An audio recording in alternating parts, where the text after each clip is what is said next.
국민 라디오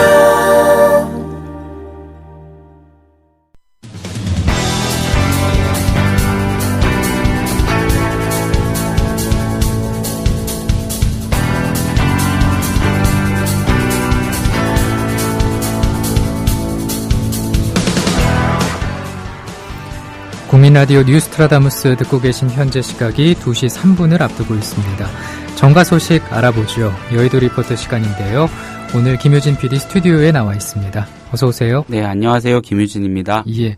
오랜만에 반기문 유엔 사무총장 얘기 먼저 해보겠습니다. 네. 반 총장이 차기 대권 지지도 조사에서 압도적인 1위를 몇 차례 기록을 하면서 한때 여야가 동시에 반 총장에게 러브콜을 보내기도 했는데 네. 이에 대해서 반 총장이 직접 언급을 했다고요? 네. 뭐라고 했습니까?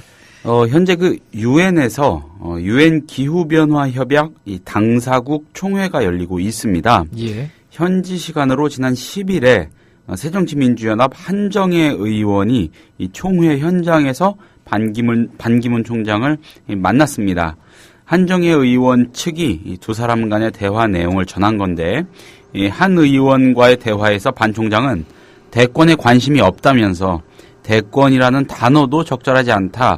그것은 국민으로부터 위임받는 것 아니냐 이런 말을 했다고 합니다. 예, 예전에 반기문 총장 측이 한 차례 입장을 밝힌 바가 있었는데 그때보다 어조가 조금 더 강해지고 분명해진 것 같습니다. 네, 그렇습니다.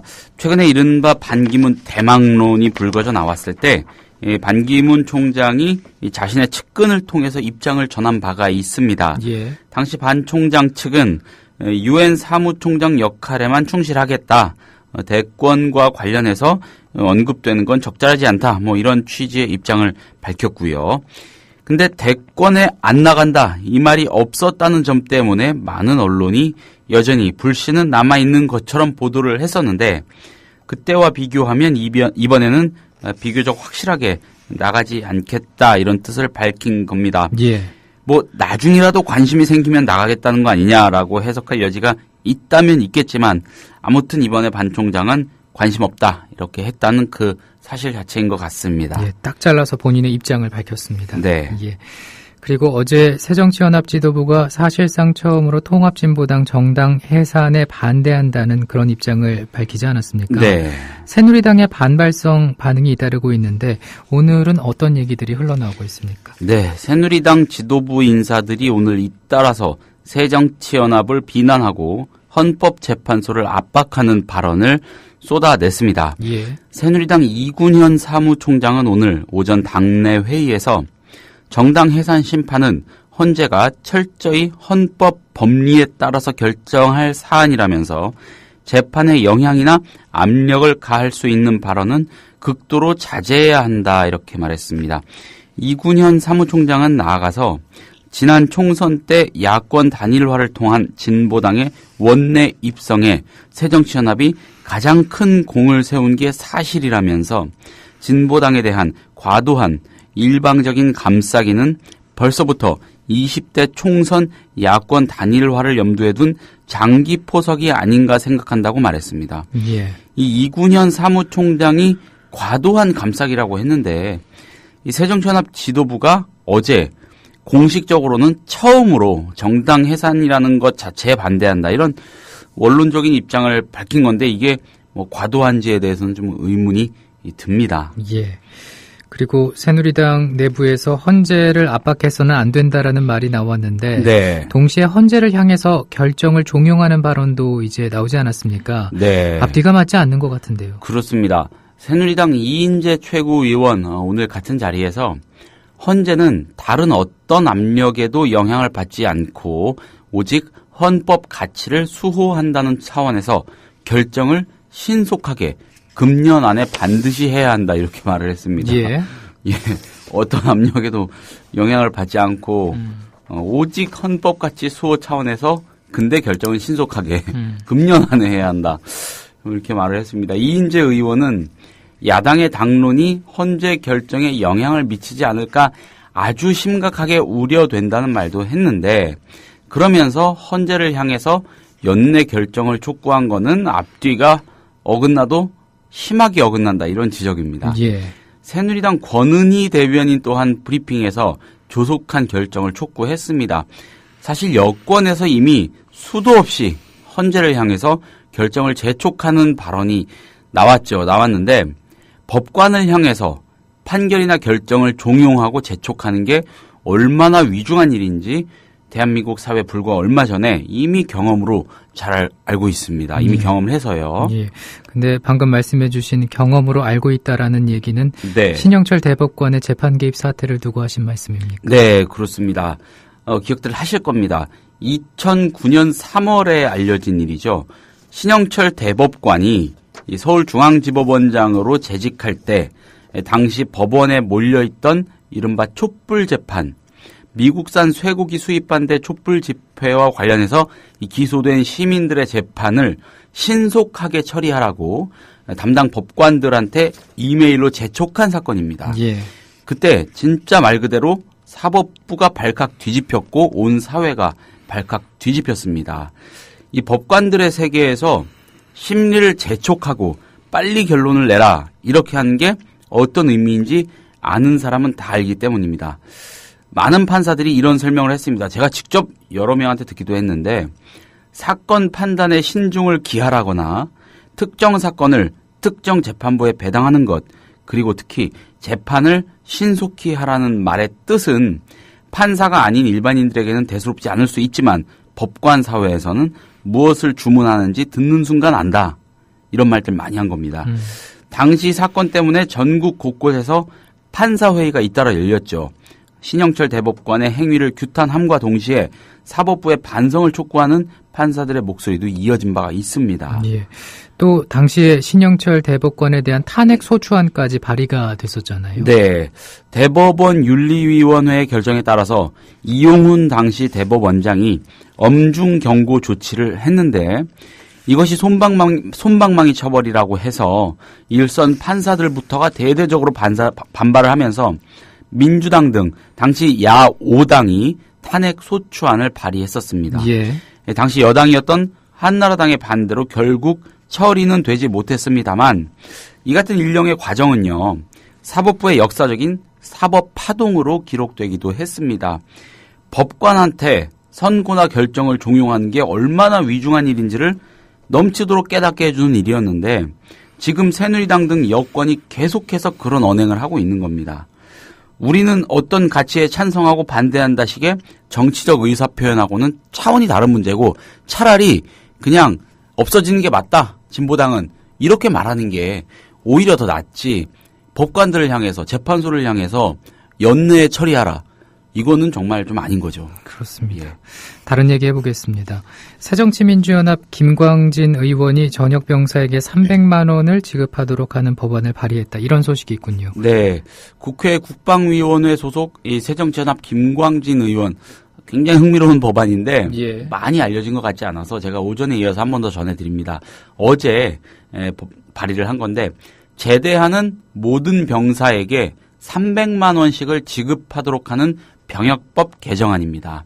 이 의무 복무를 한 병사에게 최저임금법에 따른 최저임금액 3개월분의 석 달치에 해당하는 금액을 전역 지원금으로 주자 이런 겁니다. 근데 최저임금 석 달치라는 그 기준 말입니다. 네. 어떻게 책정이 된 겁니까? 이게 김광진 의원이 정한 3개월분이라는 것은 이 전역 뒤에 취직이나 복학 등으로 사회에 복귀하기 전까지 드는 기간을 나름대로 분석을 한 겁니다. 예. 많은 경우 되게 복학을 하죠. 그래서 3개월이라는 시간이라면은 뭔가 복학을 준비하는데 그렇게 짧은 기간은 아닌 것 같고, 나름 적절한 것 같기도 합니다만, 일을 구해서 해야 되는 그런, 전역 장병들은 조금 좀 납득이 안 될 수도 있는데, 아무튼 간에 이건 좀 자의적인 부분이 있으니까, 예. 법안이 통과되기가 쉽지는 않겠지만요. 만약에 김 의원 구상대로 통과가 되면 1년에 약 32만 명한테 모두 1조 원 가량의 예산이 들어가게 됩니다. 예. 김광진 의원은 군대를 전역한 사람이 주거비, 교육비 등으로 경제적 곤란을 겪고 있다. 국가를 위해서 젊음을 헌신한 병사에게 최소한의 경제적 지원을 하는 건 국가의 당연한 책무다. 이렇게 주장을 합니다. 근데 일각에서는 군 복무 퇴직금 개념으로 수백만 원씩을 그냥 주자는 거, 이건 인기영합, 즉 포퓰리즘적인 발상이다. 이런 비판은 좀 나오는 것 같습니다. 예. 그리고 며칠 앞으로 다가온 국회 긴급 현안 질의에 나설 여야 의원들 최종 확정됐죠. 네, 그렇습니다. 오는 15일하고 16일 이틀에 걸쳐서 열리는 굉장히 중요한 그런 행사 절차입니다. 예. 국회의 긴급 현안 질의에 질의자로 나설 여야 의원들의 명단이 확정됐습니다. 이번 긴급 현안 질의에서는 아무래도 정윤회 문건을 둘러싼 질의와 공방이 뜨거울 수밖에 없겠죠. 이런 탓에 박근혜 대통령 눈치를 살피는 새누리당에서는 자원자가 없어서 원내 지도부가 강제로 징집하는 상황이 벌어지기도 했습니다. 한 차례 전해드렸을 겁니다. 아무튼 우여곡절 끝에 여야 진용이 확정됐는데 새누리당은 친박 의원들 중심으로 방어벽을 좀 단단히 친 모습이고요. 새정치연합은 나름대로 전투력이 좀 강하다 이렇게 평가된 공격수를 대거 배치해둔 그런 양상입니다. 예. 그러면은 확정된 여야 의원들 좀 살펴봐야 되겠는데 네. 먼저 새누리당부터 알려주시죠. 네, 새누리당에서는 모두 10명이 나서는데 예. 박근혜 대통령의 측근 가운데 한 명으로 분류되는 이학재 의원을 비롯해서 박근혜 의원이 국회 원내에 있을 때 비서실장도 했죠.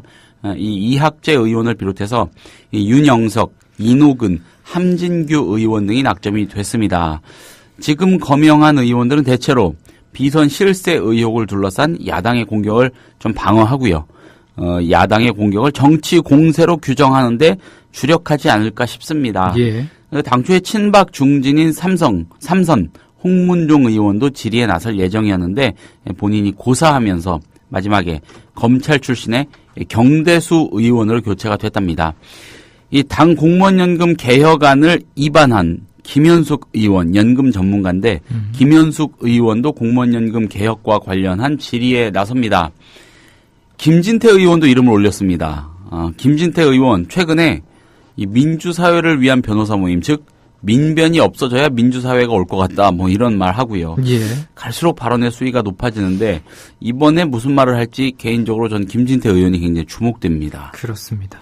그러면은 야당인 새정치연합에서는 어떤 사람들이 나섭니까? 네, 새정치연합에 배당된 질의자 수는 7명입니다. 새정치연합에게는 이번 긴급 현안 질의가 비선 실세 논란과 관련해서 정부와 청와대를 공격할 절호의 기회입니다.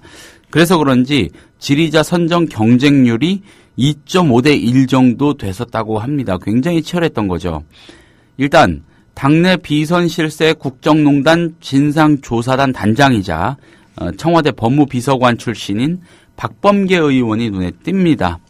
박범계 의원과 함께 안민석, 김경협, 최민희 의원 등이 이 비선 실세 의혹 저격수로 나섭니다. 예. 안민석 의원의 경우 지난 4월 국회 대정부 질문 때 정윤회 씨의 승마협회 영향력 행사 의혹을 처음 제기했고요. 최근에도 관련한 의혹을 꾸준히 제기해왔던 터라 이번에 어떤 내용으로 질의를 할지 관심을 모읍니다. 추가 폭로가 있을 것이라는 그런 얘기도 좀 있고요. 예. 또 노영민 의원의 경우에 이명박 정부에서 박근혜 정부로 이어지는 해외 자원개발 비리 의혹의 고리를 한번 캐보려고 준비 중이라고 합니다. 예. 고맙습니다. 네, 감사합니다. She makes me wonder. She makes me wonder. 김현주 PD가 단독 취재했습니다. 이곳은 공주보 상류입니다. 이미 20일 전쯤 이곳에서 큰빛 이끼벌레의 번식이 확인됐지만 이후 아무런 조치도 취해지지 않았습니다. 국민TV 뉴스K의 막내인 김현주 PD. 하루 4분 리포트를 위해 아침부터 밤까지 열정을 아끼지 않는 그녀. 자신이 하는 일을 설명하는데. 전태일 열사 아시죠? 자기 몸과 노동법전을 함께 태웠던 분 말이에요. 제가 하는 일은 오늘의 전태일에게 마이크를 들이대는 일, 그 일이에요. 미디어 협동조합. 이 세상에 억울한 사연이 모두 사라지는 그날까지 최선을 다하겠습니다. 조합원 가입으로 동참하실 수 있습니다. 지금까지 종로 보신각 집회 현장에서 국민TV 뉴스 김현주입니다. 국민 라디오와 국민 TV를 다시 읽고 듣고 보실 수 있습니다. 대한민국 공정언론의 산실, 미디어 협동조합이 만든 인터넷 신문. 기자들이 현장에서 보내온 생생한 속보. 전문가들의 깊이 있는 분석. 국민TV 뉴스. 국민TV 뉴스. 국민TV 뉴스. 공정뉴스의 관문 news.국민.tv 지금 접속하세요. 계속해서 아는필 기자의 뉴스 브리핑입니다. 어서 오세요. 예, 안녕하세요. 예. 전북 익산에서 열린 토크 콘서트 도중에 한 고등학생이 폭탄 테러를 시도하는 일이 생겼습니다. 일부 언론이 종북 콘서트라고 규정했던 신은미 황선의 토크 콘서트였죠. 예, 그렇습니다. 어제 오후 8시 20분쯤 전북 익산시 신동성당에서 열린 신은미, 황선 씨의 토크 콘서트에서 익산 모 고등학교 3학년 A군이 사제폭탄 테러를 시도했습니다. 주변에 있던 사람들의 저지로 폭탄은 땅에 떨어져 폭발했는데요. 관람 중이던 200여 명의 관객들이 대피하는 상황이 발생했고 부상자도 2명이나 나왔습니다. 예. A군은 네오 아니메라는 사이트의 회원으로 홈페이지 게시판을 통해 토크 콘서트에 폭탄을 투척할 것이라고 예고하고 폭탄 제조 과정까지 글을 올린 것으로 추정이 되고 있는데요. A군으로 추정되는 이 회원은 그제 오후 게시판을 통해 드디어 인생의 목표를 발견했다라는 제목의 글에서 신은미 폭사당했다고 들리면 난 줄 알아라 라고 글을 썼습니다. 이후에 이 회원은 경찰서에서도 수갑을 찬 자신의 손을 올리는 등의 행동을 했습니다. 경찰 조사 결과 A군이 던진 사제 폭탄은 이나물질 등을 넣고 만든 것으로 인터넷을 보고 제조한 것으로 알려졌습니다. 주변 목격자들에 따르면 A군은 품 안에서 술병을 꺼내 술을 마시는 등 이상한 행동을 보인 것으로 알려졌고요. A군은 또 범행 전 토크 콘서트를 진행 중이던 신 씨에게 북한이 지상낙원이라고 했지 않느냐라고 따지듯이 물었고 이를 주최 측이 제지하자 2분가량 뒤 제조해온 폭탄을 투척하려고 시도한 것으로 전해지고 있습니다. 예. 목격자들은 A군이 한 성인 남성과 함께 들어왔고 배우 인물이 있을 것이다 이렇게 주장을 하고 있잖아요. 예, 그렇습니다. 이날 행사를 준비한 익산 지역 시민사회단체 인사들은 목격자들의 증언을 토대로 이 A군의 배후에 성인 남성이 있다라고 주장했습니다.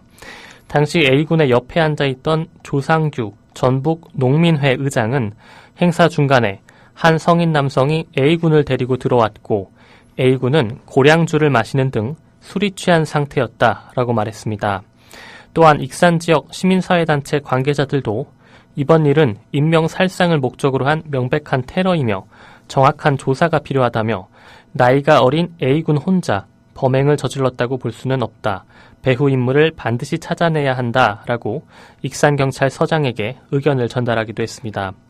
한편 A군의 학교 교사는 담임교사로부터 A군의 일베 활동 경력을 수차례 제지했다라는 말을 들었다면서 활동 정도에 대해서는 파악하지 못했다고 말했습니다. 예. 오프닝에서도 잠깐 말씀을 드렸습니다만 정윤혜 씨가 검찰 조사받고 귀가했습니다. 관련 언론 보도를 종합해보면은 청와대와 검찰 모두 정윤혜 씨와 청와대 3인방에 대해서 혐의 없음이라고 가닥을 잡은 것으로 판단이 될 수가 있겠군요. 네, 팩트홀이 오늘 보도한 내용인데요. 예. 정윤혜 씨 국정 개입과 청와대 문건 유출 의혹을 수사하고 있는 검찰 수사팀은 어제 오전 정윤혜 씨를 고소인 자격으로 소환해서 오늘 새벽까지 조사를 진행했습니다.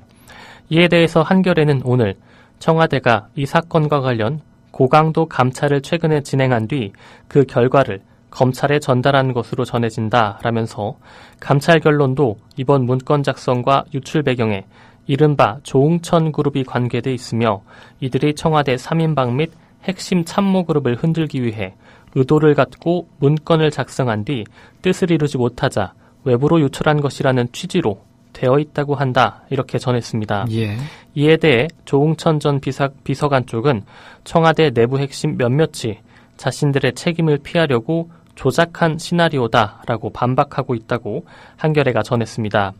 한국일보의 경우에는 검찰이 십상시 모임의 실체에 대한 증거를 확보하지 못한 상황에서 정윤혜 씨를 조사한 것은 사실상 모임이 없었으니 문서는 가짜라는 결론에 마침표를 찍기 위한 수순이다라고 해석을 했고요. 조선일보는 정윤혜 씨가 처벌될 가능성이 없다는 전망을 내놨고 중앙일보는 검찰이 비밀 해동이 없었다는 결론을 내렸다라고 단언하기까지 했습니다.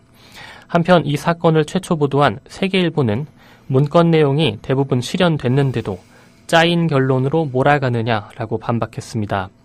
결국 조홍천 그룹이 문제다라는 청와대 감찰 결과가 검찰에 전달이 됐고 검찰은 청와대의 감찰 결과에 따라서 결론을 내릴 것이다라는 분석이 나오고 있습니다. 예. 땅콩 회항 사건과 관련해서 국토교통부가 조현아 대한항공 부사장을 이번 주 중으로 조사할 예정이라고요? 예, 국토부는 조만간 승객 인터뷰 등을 마무리하고 그 결과를 토대로 이번 주 중으로 대한항공 조현아 부사장에 대한 조사를 진행할 예정이다라고 오늘 밝혔습니다. 이광희 국토부 운항안전과장은 기자들을 만나서 내일 오전 10시까지 출두해달라고 통보했으나 대한항공 측에서 내일 출두는 어렵지만 국토부의 사실관계 조사에 성실히 임하겠다라는 입장을 전달해왔다면서 조 부사장에 대한 직접 조사가 불가피하기 때문에 이른 시일에 조사에 임할 것을 오늘 중으로 다시 한번 강력하게 통보할 것이다 라고 말했습니다. 예. 국토부는 이미 이번 사건이 알려진 지난 8일 8명의 조사팀을 구성하고 조사를 시작했는데요. 기장, 사무장, 객실 승무원 등 10명을 상대로 사실관계를 조사한 바가 있습니다. 조 부사장은 쏟아지는 비판 여론에 어제 사표를 냈고요. 대한항공 측은 사표가 곧 수리될 것이다 라고 밝힌 상태입니다. 예.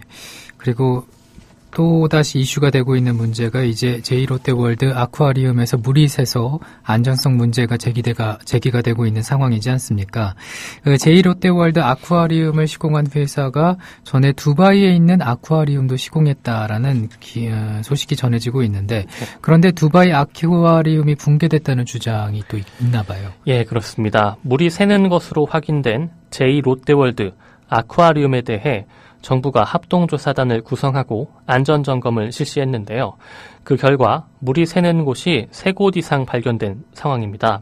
안전성 문제가 지적되고 있는 그런 상황인데요. 예. 제2롯데월드 아쿠아리움 누수와 관련해서 안형준 건국대 건축학과 교수가 어제 CBS 라디오 시사자키 정관용입니다. 이 방송에 출연해서 한 주장이 굉장히 주목이 됩니다. 안 교수는 아쿠아리움을 시공한 회사는 레이놀즈라는 회사다. 그런데 이 회사가 두바이에 있는 아쿠아리움을 시공했는데 두바이 아쿠아리움 수족관은 터져서 붕괴됐다라고 말했습니다. 또 제2롯데월드 수족관 아래쪽에 변전소가 있다. 그래서 붕괴 사고가 발생하면 감전, 정전 등 상상할 수도 없는 피해가 예상된다라면서 롯데 측은 7중으로 방수가 되어 있다고 주장하지만 4,000톤의 물이 한꺼번에 쏟아져 나오면 7중 방수가 아니라 10중 방수라고 해도 소용없다라고 강조했습니다. 안 교수는 이번 누수가 미세한 균열 때문에 발생했다면 그 미세한 균열로 인해 수족관에 버티는 힘이 4분의 1로 줄어들게 된다며 따라서 단순히 물이 새는 것으로 볼 일이 아니라 수족관이 엄청난 수압을 견딜 수 있는지에 대한 안전진단이 필요하다. 물이 새는 것을 이렇게 보는 것 자체가 늦은 것이라고 생각한다라고 밝혔습니다. 예, 참 이런 얘기가 맞다면 정말 걱정스럽습니다. 예. 한국은행이 오늘 기준금리를 동결했죠. 네, 한국은행은 오늘 오전 이주열 총재 주재로 열린 금융통화위원회 회의에서 기준금리를 현재 수준인 연 2%에서 유지하기로 결정했습니다. 하지만 한국은행 금융통화위원회는 12월 통화정책 방향을 통해 앞으로 성장세 회복을 지원하는 가운데 중기적 시계에서 물가 안정기조가 유지되도록 하는 한편 금융안전에 유의하여 통화정책을 운용해 나갈 것이다 라고 밝혔는데요. 성장세 회복 지원이라는 부분에 방점을 찍었다라는 지적이 나옵니다. 그래서 내년 초에 현재도 이미 사상 최저금리인 2%를 1%대로 더 추가 인하하려는 것 아니냐 이런 관측이 나오고 있습니다. 예.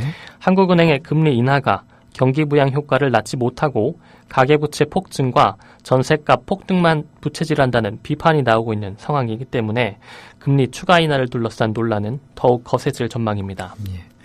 우리나라와 베트남 간의 자유무역 협정이 협상 개시 2년 4개월 만에 실질적으로 타결이 됐나 봐요. 예, 박근혜 대통령은 2014 한-아세안 특별 정상회담 참석차 응했던 중 베트남 총리와 어제 부산 웨스틴 조선호텔에서 만나서 한 베트남 FTA 실질 타결을 선언했습니다. 국회 비준 등 남은 절차를 거치면 베트남은 한국의 15번째 FTA 체결국이 됩니다. 베트남은 이미 한 아세안 FTA가 체결돼 있어서 전 세계 국내 총생산과 비교한 경제 영토는 73.4%로 협정 체결 전과 같습니다. 하지만 한 아세안 FTA에서 개방하지 않았던 3000cc 이상 자동차, 또 자동차 부품, 화장품 등 200여 개의 품목이 추가로 개방이 됐고요. 하지만 쌀을 비롯한 신선 마늘, 신선 생강 등은 협정에서 완전히 제외됐습니다. 청와대는 이번 협정 체결로 다른 회원국들의 추가 자유와 협상 참여를 유도하는 측면이 있다라고 설명했습니다.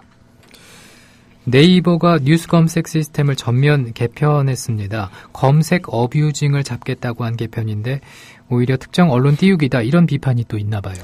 예, 미디어 오늘 기사입니다. 네이버는 지난 5일 뉴스 검색 시스템을 전면 개편했는데요.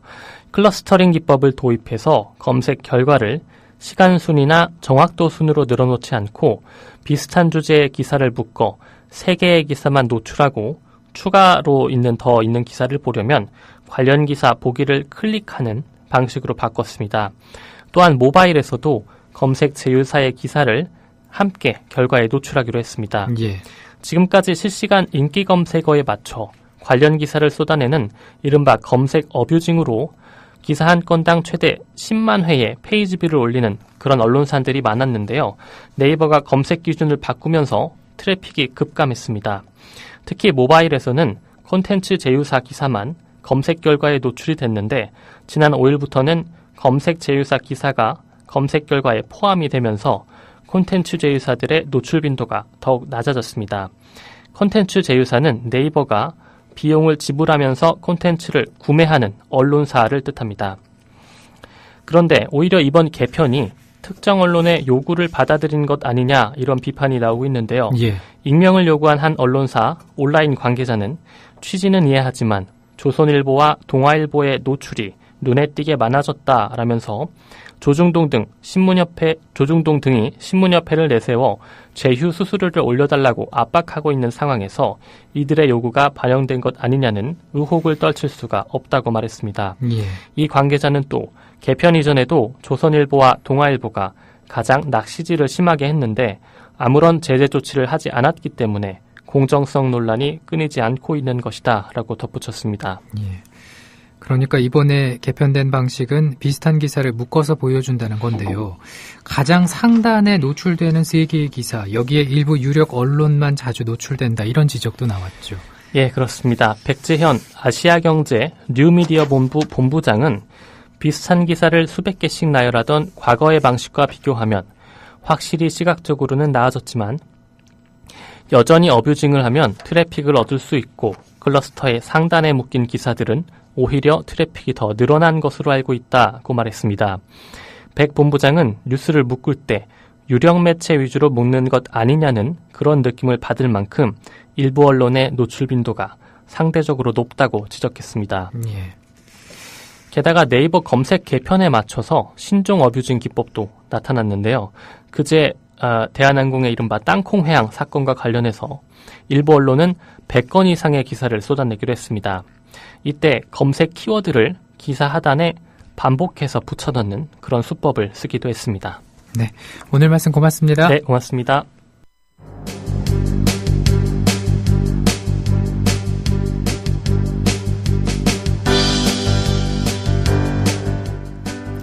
이슈 분석으로 넘어갑니다. 이강윤 정치평론가 전화 연결돼 있습니다.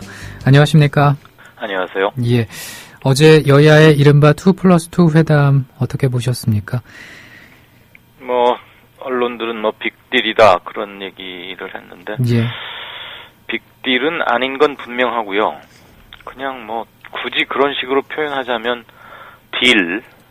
빅딜의 빅은 빼고 딜인데 그나마 좀 불완전한 딜인 것 같다 그런 생각이 듭니다. 일단 어제 합의된 것은 이른바 지금 청와대나 여당이 제일 급하게 추진하고 있는 것은 공무원연금 개혁안 아닙니까? 그리고 야당에서는 이른바 사자방 비리에 대한 국정조사, 그리고 개헌 특위를 가동을 시켜야겠다. 개헌 논의에 물꼬는 터놔야겠다는 것이고, 지금 2주일 가까이 전국과 전 나라를 뒤흔들고 있는 이른바 정윤의 문건 파동으로 인한 측근들의 비리 이런 거 사실 규명을 포함해서 좀 다뤄야겠다라는 거 아닙니까? 그런데 어제 2+2 회담 끝에 발표된 걸 보면 사자방 비리 중에 4대강하고 방위산업체 관련 방산 비리는 아예 국정조사 이런 건 없고요. 그냥 자원 외교에서 얼마나 많은 국고가 형편없이 남용되었나 이런 것들을 한번 들여다보자는 것과 공무원연금 개혁을 위해서 여야와 공투본이 참여하는 사회적 대타협 기구를 만들자 이 정도에 그쳤습니다. 그러니까 사자방 중에서도 사와 방은 빠져버리고 나머지 개헌과 지금 정윤회 국정농단설 관련 문건 파동 이런 것은 아예 지금 시도야 했겠죠. 논의 정도야 얘기는 해봤겠지만 두 당이 합의를 본 건 아닙니다. 그러니까 딜이라고 하면 더군다나 빅딜이라고 하려면 비슷비슷한 덩치의 것들을 하나씩 주고받는, 그래서 전국을 꽉 막고 있던 바위덩이가 드러내지면서 교착 상태가 풀리는 걸 흔히들 빅딜 이렇게 말하지 않습니까? 그런 점에서는 이건 빅딜도 아니고 스몰딜도 아니고 그냥 딜이다. 그런데 지금 당장 오늘 아침 여야 말이 엇갈리고 있습니다.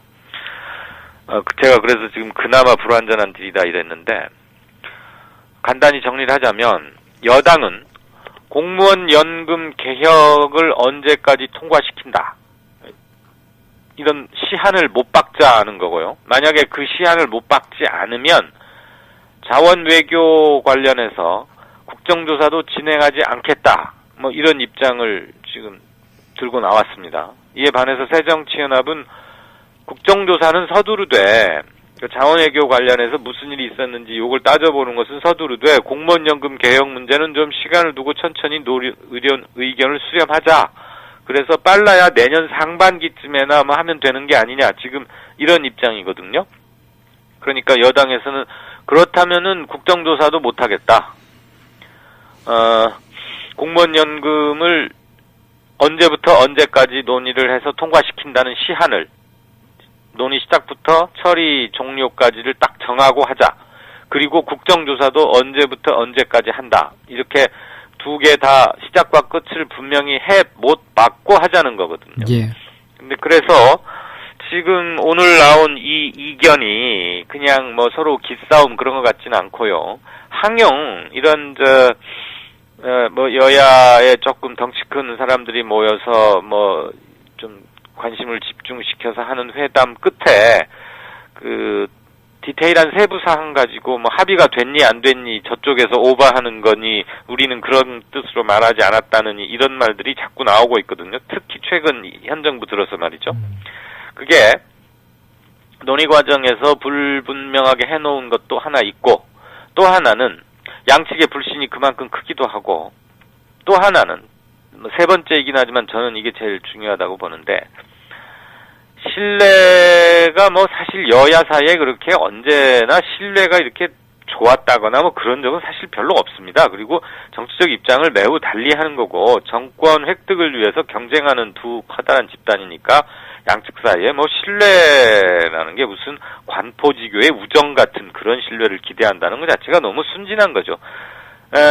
여당이 숫자의 힘 또는 청와대를 의식해서인지 밀어붙이거나 세부적인 사항에서 조금 합의된 것을 틀어버리는, 그러니까 문면으로 합의되거나 공식 합의 발표는 되지 않았던 사항 중에 일부를 조금 들고 나와서 나중에 딴지를 거는 그런 양상이 올해 들어서는, 특히 세월호 국면 이후로 여야 사이에 주요한 얘기가 올 때마다 그런 게 반복되는 모습이 저는 보이고 있습니다. 저에게만 보인다는 뜻이 아니고 저는 그 점을 주목한다는 얘기죠. 그런 점에서는 여당은 자생적인 그리고 자율적인 정치 공간을 만들기보다는 청와대의 눈치를 지나치게 많이 본다. 그것은 뭐 여권 내의 그 현재의 역학 관계하고도 관계가 있으리라고 봅니다. 어쨌거나 어제 비교적 뭐 한 달 넘게 뜸을 들이다가 드디어 양당 당대표와 양당 원내대표, 그러니까 두 당에서 가장 힘센 사람 둘씩만 나간 거죠.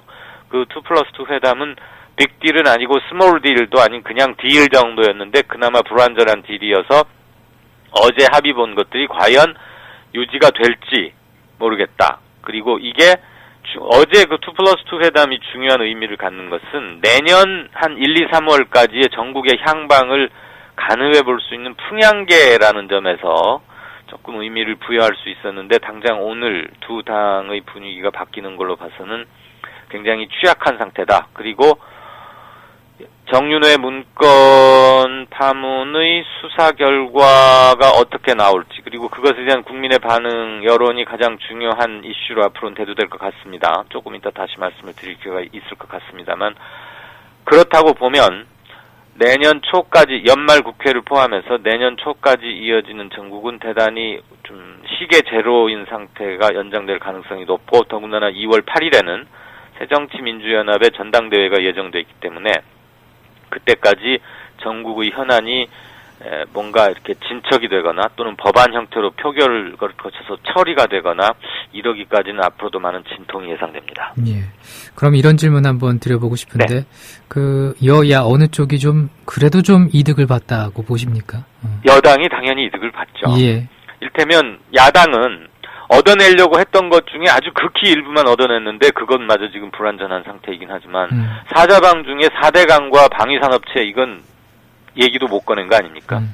그리고 개헌 특위 이건 지금 여야 할 것 없이 과반 이상의 국회의원들이 합의를 봐놓은 것임에도 불구하고 청와대의 불가방침에 밀렸고 청와대의 기류와 기색을 잘 살핀 새누리당 측에서 개헌은 불가하다 이렇게 딱 못을 박아버리니까 개헌이야말로 지금 여야가 함께 얘기를 해 나가도 될까 말까 하는 상황이지 않습니까? 청와대에서는 반대하고 있는 것을 감안한다면. 예. 그랬고, 정윤회 문건 파동에 대해서는 검찰 수사 지켜보고 난 뒤에 하자 그러니까 별 말을 할 게 없었어요, 야당이. 그런 점에서는 뭐 이득 여부를 따진다면 그건 뭐 길게 생각할 필요도 없이 여당이 훨씬 이득을 본 딜이었다. 그런 생각입니다.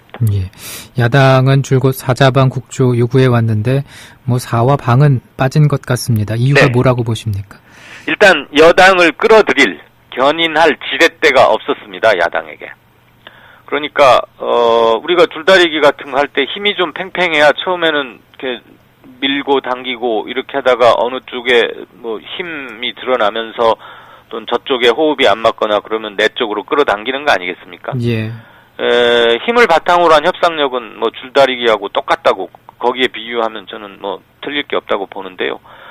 상대를 끌어올 견인할 지렛대가 없죠. 그 견인할 지렛대라는 것은 때론 힘이고 때론 정보력이고 때론 뭐 강력한 투쟁 결기 또는 뭐 국민의 여론적 지지 뭐 이런 것들인데 그런 점에서는 야당이 어제 좀 아쉬운 결과를 낳았다 이렇게 봅니다. 왜냐하면 4대강에 대한 국민들의 불만과 이런 것들은 뭐 굳이 제가 상세하게 열거해드리지 않아도 많이들 심정적으로 동조가 되고 눈앞에 보이는 것들 아닙니까? 계절별로 지금 4대강 공사 해놓은 데의 그 처참한 뭐 녹조 라떼라거나 뭐 홍수 조절 기능은 그것도 되지 않고 수질 악화 문제랄지 뭐 곳곳에서 보이지 않습니까? 예. 그다음에 보호의 문제점들. 그래서 당연히 그 정도는 해야 된다 이런 얘기를 해왔는데도 불구하고 그건 빠졌고 방위산업 비리도 특별한 이유 없이 빠졌습니다.